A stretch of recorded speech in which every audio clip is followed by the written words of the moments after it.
टिक्के क्यों बांटे आप लोगों ने? आओ नाटक देखो, आओ आओ नुक्कड़ देखो, आओ आओ नाटक देखो, आओ आओ नुक्कड़ देखो, आओ आओ नाटक देखो, आओ आओ नुक्कड़ देखो। सबको ये समझाना है, भाजपा को जिताना है।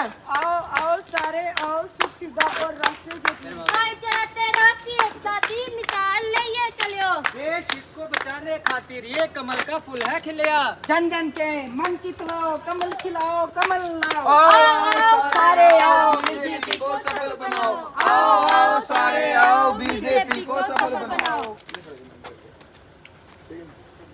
वो चूहा मारी कुर्ती टुकी गया, पाई चूहा मारी कुर्ती टुकी गया, चूहा मारी कुर्ती टुकी गया, पाई टुकी गया। भाई क्या बात है, कौन सा चूहा और कौन सा कुत्ता?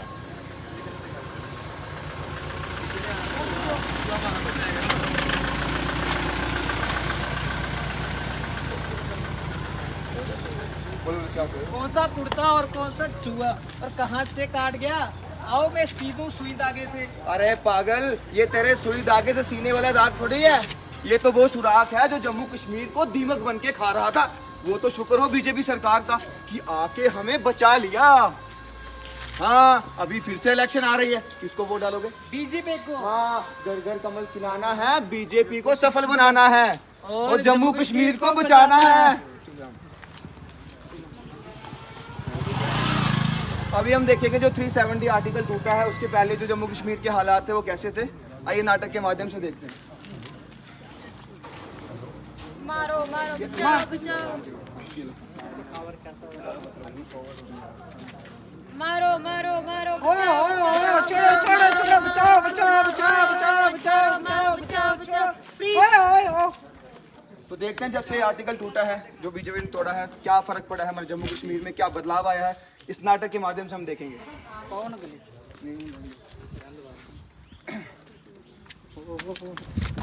अरे भाई साहब, कहीं लगी तो नहीं आपको? नहीं भाई साहब मैं ठीक हूँ, आपको तो नहीं लगी? नहीं नहीं, अरे आप कहीं बाहर से आए लगते हैं, टूरिस्ट हो क्या? जम्मू कश्मीर घूमने आया हूँ। अच्छा, तो घूम लिया?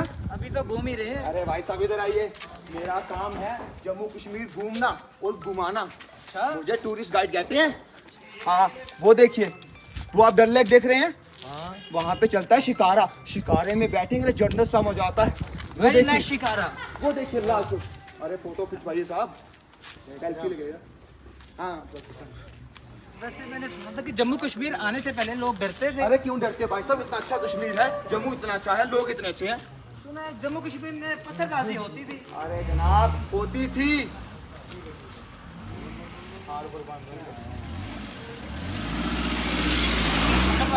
अरे होती थी 370 टूटने से पहले, पर जब से भाजपा सरकार ने 370 आर्टिकल तोड़ा है ना, यहाँ कोई पत्थरबाजी नहीं करता, सबको रोजगार मिला है। पहले तो मैं भी लोगों के साथ बोलता था, पर जब से मोदी जी से रोजगार मिला, लोगों को कश्मीर घुमाता हूँ और इज्जत की रोटी खाता हूँ। ये तो बहुत अच्छा करते हैं आप, और ये तो बहुत अच्छा किया मोदी सरकार ने। हाँ, चलिए आपको दिखाते हैं और कुछ।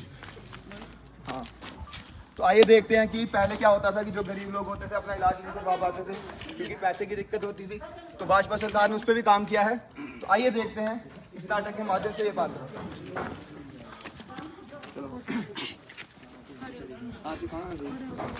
खड़े कैसे तो देख रहे हैं क्या हुआ माँ?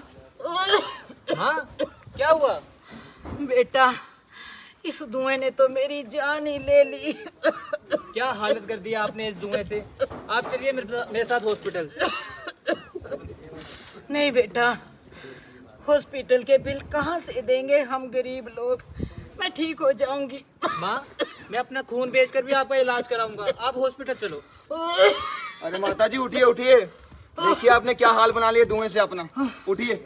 अब आप लोगों को चूल्हे पे रोटी बनाने की जरूरत नहीं है। वो कैसे? क्योंकि मोदी सरकार ने उज्जवल योजना बनाई है, जिसमें हर किसी नागरिक को साल के 2 सिलेंडर दिए जाएंगे, जिससे आपको चूल्हे फूक से भी आजादी मिलेगी। और भाई साहब, आपको खून बेचने की जरूरत नहीं। पूछी कैसे? कैसे? क्योंकि मोदी सरकार ने आयुष्मान कार्ड बनाया है, जिसपे देश का हर एक नागरिक पूरे 5 लाख रुपए तक अपना इलाज करवा सकता है, चाहे वो डॉक्टर की फीस हो, हॉस्पिटल खर्चा या दवाइयों का पूरा सरकार कर रही है। और वो भी सिर्फ इसलिए क्योंकि देश का कोई भी नागरिक पैसे की वजह से अपनी जान ना गवाए। तो ये भाजपा सरकार ने काम किया है। Thank you. ये हमारा नाटक था। अस्सलाम वालेकुम, आदाब नाज़रीन, आप देख रहे हैं शुभम चैनल इदरीस पलाई का ऑफिशियल पेज। इस वक्त आप सब लोगों की जानकारी के लिए बताना चाहूँगा, इलाका कोटी में आए थे और यहाँ पर बीजेपी की कुछ महिला हैं। खासतौर से आपको कहने की कोशिश करेंगे कि महिला मोर्चा की जनरल सेक्रेटरी डिस्ट्रिक्ट डोडा से अनुराधा ठाकुर जी हमारे साथ बात करेंगी। आज यहाँ पे एक नुक्कड़ नाटक किया गया था भारतीय जनता पार्टी की जानिब से दी गई स्कीमों के हवाले से लोगों के सामने इनकी जो पूरी टीम है इन्होंने लोगों को बताया कि क्या कुछ हुआ है। लेकिन सबसे पहले मैं आपसे ये भी जानकर को लेने की कोशिश करूंगा, इसमें उज्ज्वला गैस की जो स्कीम आप बता रहे हैं, लेकिन उसी में जो है कहा जा रहा है कि उसमें गैस का जो है दाम बढ़ गया था और गैस सिलेंडर्स दिए गए थे। तो किस तरह से जो है फिर बीजेपी इसको उन लोगों के सामने ला सकती है? जी, देखिए पहले तो मैं धन्यवाद करती हूँ आपका कि आपने मुझे मौका दिया बात रखने का। तो जो गैस दाम की बात आप कर रहे थे, तो हाँ, बीच में कुछ थोड़ा अप डाउन हुआ था, बट अब तो ठीक है, अब तो जो दाम बोले गए थे वही है। और फ्री सिलेंडर भी तो लोगों को पहले मिले थे। अब क्या है कि अब रोज़ ही तो फ्री नहीं ना होगा, तो इसलिए पहले कुछ था बीच में फ्री भी मिला और उसके बाद थोड़ा बढ़ भी गया था। अब मगर अब सबको जो है उसी दाम उचित दाम पे मिल रहा है। तो आप मुझे ये बताइए, किस तरह से देखा जाए तो डोडा की सियासत में एक चहल पहल है, आपको भी ये टिक्का लगा हुआ है, टिक्के पे बड़ी सियासत हुई, कांग्रेस ने आपकी बीजेपी के टिक्के पे बहुत बड़ा वो है सवाल खड़ा किया कि इन्होंने जो अपमान किया है हिंदू आस्था के साथ। तो क्या कुछ कहना चाहेंगे, वो टिक्के क्यों बांटे आप लोगों ने? जी, देखिए ये तो एक अपनी-अपनी सोच का विषय है। वो कहते हैं ना, जाकी रही भावना जैसी प्रभु तिन मूरत तिन देखी तैसी।